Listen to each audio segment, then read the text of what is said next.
The following is a presentation of the Eagles Sports Network.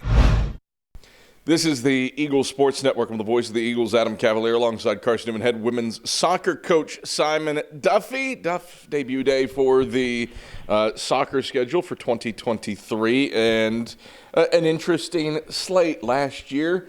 So home heavy early, as evidenced by playing senior day on September 30th. This year, the opposite is true. You're road warriors for the first half of the year, but you get your final five inside the confines of McCowan Field at Harvey Stadium. What was the mindset, the goal when you put together this thing?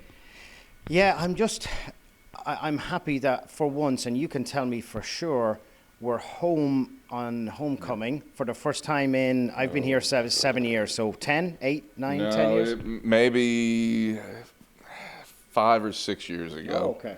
So one of your first years here. Yeah, absolutely. So delighted with that. But yeah, I just in looking at the schedule for the last, and again, I'm hoping we fare well in the conference and we host the first round of the conference tournament. So it could be 6 home games to finish off the season. So look, it's regardless, our conference, I think we've had this conversation a lot over the years. It's just getting stronger and stronger, and I've no doubt the teams, your Catawbas and your LORs, Limestones, are going to come back fully loaded, ready to go. So for us, kind of fell short a bit last year. We sputtered and stuttered right at the wrong time. The last couple of games, if you remember, Tusculum away, last game of the season, and then first round against Wingate. And I think a result against both of them, and we're knocking on the door for a regional bid and going to the national tournament. So for us, we wanted to make sure that our non-conference slate prepared us and got us ready, and I think we tried to do that. Definitely a couple of blue bloods on there. Columbus State, historically as good as anybody in the Southeast region.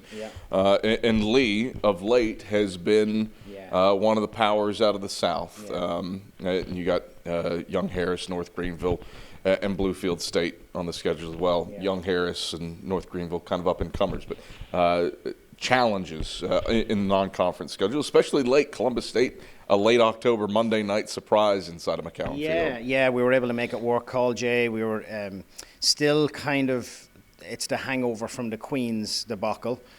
So trying to fill that gap in the schedule late on, which is, it's almost impossible because everyone is so conference heavy at that stage. It's so difficult. So delighted we were able to pick one up, chatted to Jay a bit, and we were able to make that work.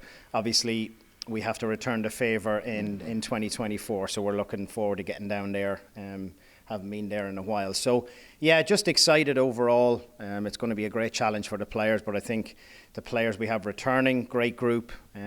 New players we've signed 5 early, another 7 on the way. So it's exciting for these new players to see what the challenge will be like. You talked about being the rare nut to find, playing on a homecoming Saturday. The other rare thing is opening the season at home on the first eligible day of competition. And we haven't had this in a minute. The women's soccer lead into a football game on Thursday night. If you're coming for Carson-Newman football against Virginia Lynchburg, tailgate early, women's soccer at 4 p.m. with North Greenville. How exciting is that to be a part of? Yeah, and again, we haven't even spoke about it, opening our new facility. So playing, we played in the spring a few games. Still a bit rough around the edges at that time, but it's just slowly but surely it's looking really well, and I think we're going to have one of the finest facilities, and not just in our league, in our region, but in the country. So to open up, it's going to be a bit special. That opening game here on Thursday. Just super excited for our players, and then for our new players coming in, just to see what we have. It's special. Conference play, again, kind of a holdover from when Queens was on the schedule. You were starting that conference schedule on September 9th. That still is a thing.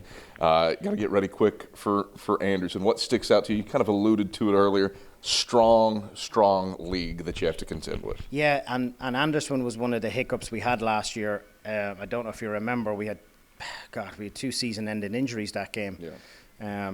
we had Anita go down in warm-up, ended up being meniscus, was out for the season, and then Molly B, who replaced her, tore her ACL. So not only did we lose the game, but we lost two very important players in that game. So we were trying to get ourselves geared up with the not just the first few games, but even in pre-season who we have to get us ready for that.